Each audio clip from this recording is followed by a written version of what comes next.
Hello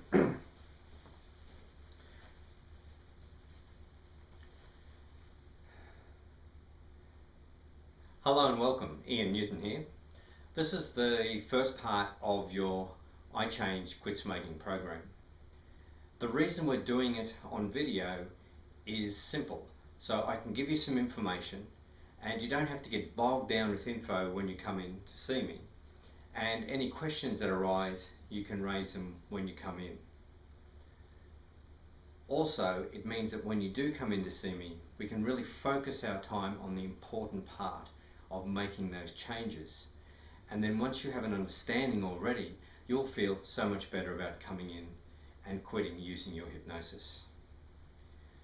So when we look at smoking, there are many ways people have tried to quit, and maybe you've tried to use them all. I don't know, but one of the things I do know is if we think about nicotine replacement, that if nicotine replacement was the answer, then simply everybody would put some patches on and quit smoking very quickly. But we know that doesn't happen. In fact, for many of my clients, they might have patches on their shoulders and still light up a cigarette when they have a cup of tea or a beer or something like that. And that tells us something very important. It's about the habit. And if you've already done the questionnaire, you will have been ticking boxes for habits and triggers. Well, when you think about it, if you've ticked the box on the phone or after food or driving or with coffee or tea or alcohol, we know that's not about nicotine. We know that's about a habit that's been created where you link one thing to the next. And so that you have a coffee, you feel like you have to have a cigarette with that coffee simply because you've done it so many times. Now, if a person smoked 20 a day for 20 years, they've had about 146,000 cigarettes, and roughly 21,000 of those with coffee and 41,000 in times of stress. So you can appreciate how solid these habits are. They say if you want to create a new habit in life, such as going to the gym, all you need to do is do it for 30 days. Well, what if you did it 100 times, 1,000, 10,000, 20,000 times? You can see it's a very ingrained habit. But fortunately, with hypnosis, you'll be able to just put all those habits and all those triggers aside, and you'll be able to move forward. Now, there's a couple of things that concern people. One is stress, and most people will tick on the form that they smoke when they're stressed. Now, some don't, and if you haven't, that's good. That's simply one thing we don't have to worry about. But for most people, it's a consideration. You have been conditioned since you first started out. Perhaps you started smoking when you were 14 or 16, very typical times, or whenever you started. And the typical reasons are because everyone else was doing it. Peer pressure. You wanted to be like everybody else. You didn't want to be different. And so the message came through to you, smoking makes me feel good. And over time, you keep doing that and laying that thought down, that becomes a very solid thought. Smoking makes me feel good. Now you arrive at a point in your life some years later where logically smoking doesn't make you feel good and you just don't want to do it anymore, but you keep doing it. You get a little bit of stress in your life and you light up a cigarette because the subconscious mind is trying to protect you. It has laid down this data, solid data, like in a hard drive in a computer, and it just keeps throwing that same information back at you over and over again. Now, our conscious mind can hold about 7 different pieces of information at any one time. And so you give it a command like, I'm going to quit smoking, and it will hold on to that, then go to something else and something else. Your unconscious mind can keep rolling out the same thought. Smoking makes me feel good. Smoking helps me when I'm bored. Smoking's great with alcohol. Smoking's great with tea or coffee, etc., etc. The unconscious mind will win. In hypnosis, what we do is we simply go to the subconscious and put some new thoughts and new suggestions there that being a non-smoker will protect you, being a non-smoker will make you feel good. But just back to the stress subject, it's very confusing. It's because nicotine is a very sneaky drug. Say your day is going along nice and flat, then something happens and your stress spikes up. The little voice in the back of your mind says, you know what to do. have a cigarette. Sure enough, you have a cigarette and your stress drops a little bit. That's because the nicotine hits the brain, releases a dopamine and acetylcholine and feel-good chemicals, makes you feel good for a while. But the second wave is then the nicotine hits the adrenals, gives you an adrenal surge, and with that comes cortisol, the stress hormone. So your stress went down a little, now it kicks up. Now at the end of the cigarette, after a few minutes, you get another feeling of well-being, but this time it's the equivalent of banging your head against the wall and suddenly stopping. And then you think, oh, that feels so good now that I've stopped doing that. Well, the fact is, it feels good because you've stopped smoking, that your body's trying to return to some degree of normalcy. So this is a very important thing to remember. Smoking draws you in by giving you a little bit of relief from that stress, but then it hits you again. And this is the exact reason why you can have a cigarette at one time of day that you consider to be relaxing, maybe at morning tea, but the cigarette in the morning gets you going with your coffee. Because we have such powerful minds that we can literally get what we want from that cigarette at certain times. The morning one, you want to wake up, you want to get going, you have your coffee, and so you've attributed to that cigarette almost a magical power to get you going. It's really a belief, nothing more. And then the cigarette later, you would give it another magical power that it's going to cause you to relax. A little bit of truth, but mostly it's not doing that. What gives people relaxation when they smoke is simply relaxation. You walk away from your workplace, you stop for a minute, you have that cigarette, you walk outside, whatever you're doing, that's what gives you the relaxation. You just happen to be having a cigarette. The cigarette is your excuse to stop and relax. So one of the things I strongly recommend is that if you have some little rituals in your life, say you get up in the morning and you go and sit outside somewhere and relax for a couple of minutes and have a cigarette and a coffee, or find a spot, maybe a slightly different spot, and do it with just the coffee.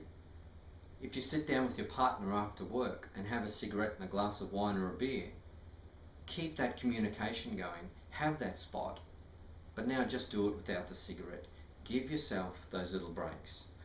You know, back in the 60s, or in the 50s even, doctors still smoked when they're seeing clients and were still prescribing cigarettes to children.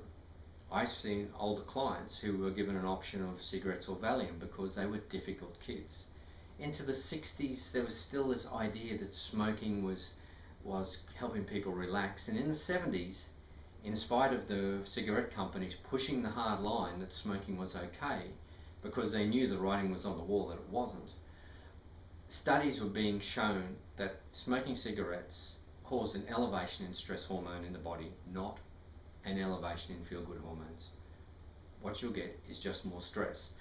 Now, I don't know if you've experienced this or somebody else you know, but someone who's feeling anxious and they have a big blowout stress-wise, and they keep chain smoking, one after the next to try and feel good, you might be aware of yourself or others that they don't suddenly become more and more relaxed with each cigarette.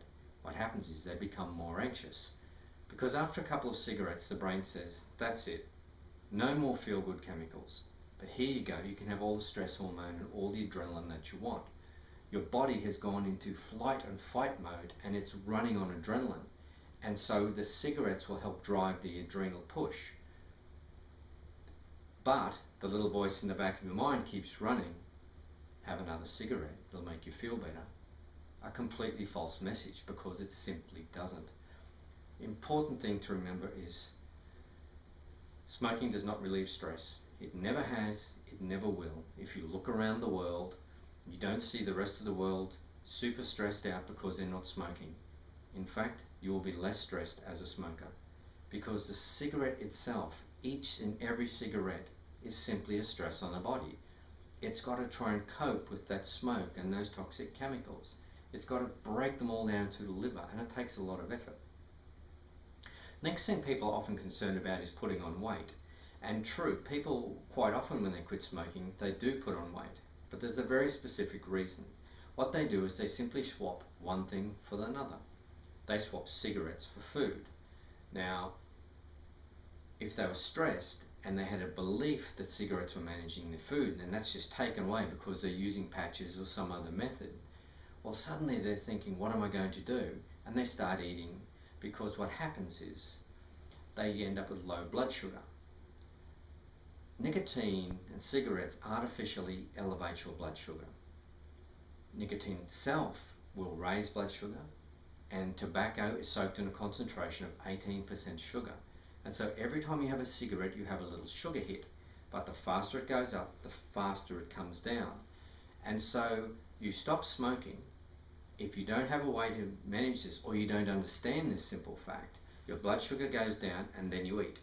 Most people will go for cakes, biscuits, lollies, chocolates, or chips, nuts, savoury snacks. And they will fill those points in their day up with those foods. What it does then is quickly pull the blood sugar up, but it comes up too fast, so it comes down and they don't feel so good. So they're looking for more food. The key is a stable blood sugar profile across the day. So if you're not a breakfast eater now, I encourage you to have some breakfast. Maybe a little juice or coffee and toast, or some cereal, eggs, something to get you going. And then you have your lunch and your dinner. But you don't allow yourself to get hungry, because in between you use some fruit, either apples, pears or strawberries. Now all of these have a similar quality in that the fibre combines with the fructose and it gives you a nice smooth energy curve. If you eat a banana, you get a rush of energy just like a cigarette, but then it crashes.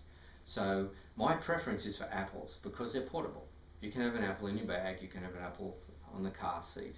If you're travelling, have some apples. Munch on an apple gives you nice steady energy over a period of time. This is the #1 secret to not putting on weight. And so I mention it again, apples, maintaining your blood sugar in a nice smooth curve is your #1 secret to not putting on weight. The other problem people have is that they haven't found a way to manage their stress. So they quit smoking and then they just have the normal stresses in their lives that every other person has, but no way to manage it. And so they start eating to manage stress, because we know that carbohydrate dampens down the cortisol stress hormone in the bloodstream. We have a simple way to do that. Within the session, you're going to learn a very powerful technique before we get started in the session, and then it's built into the session again that will help you manage stress. I absolutely encourage you to do this. It's very important. Everybody needs stress management. If you manage your stress, you won't eat as much, you won't overeat, you won't eat the wrong foods. So we know that cigarettes do not manage stress. We know that you don't have to put on weight when you quit cigarettes. If you look around on the weight issue again, there are just as many slim non-smokers as fat non-smokers, as slim smokers and fat smokers. There is no unique body that smokers have. We can't say they're all slim because they smoke. Well, it's just not true. Very, very important fact. The other thing to remember is you cannot have another cigarette, not one puff, drag or draw again. Because if you never have another cigarette, you will never have another cigarette. Now, as you're watching this probably sounds a little bit too simplistic, but you're watching it with the mind of a smoker, and your unconscious is possibly already throwing up resistance. But that's okay, because this is what the hypnosis takes care of simply removing that resistance and putting some new, powerful thoughts in there that support your efforts to be a non-smoker for the rest of your life.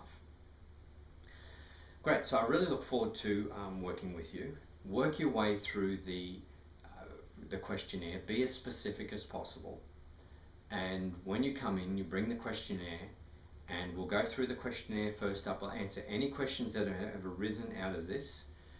And one of the things I encourage you to do after the session is to get a jar and to put your cigarette money in that jar for the next 3 or 4 weeks, and just look at how much money you have. It's absolutely amazing. And of course, it would be scary to think how much money you've spent over time. So once again, I'm Ian Newton. I look forward to meeting you and to working with you and to help you easily transition into being a non-smoker for life. Thank you.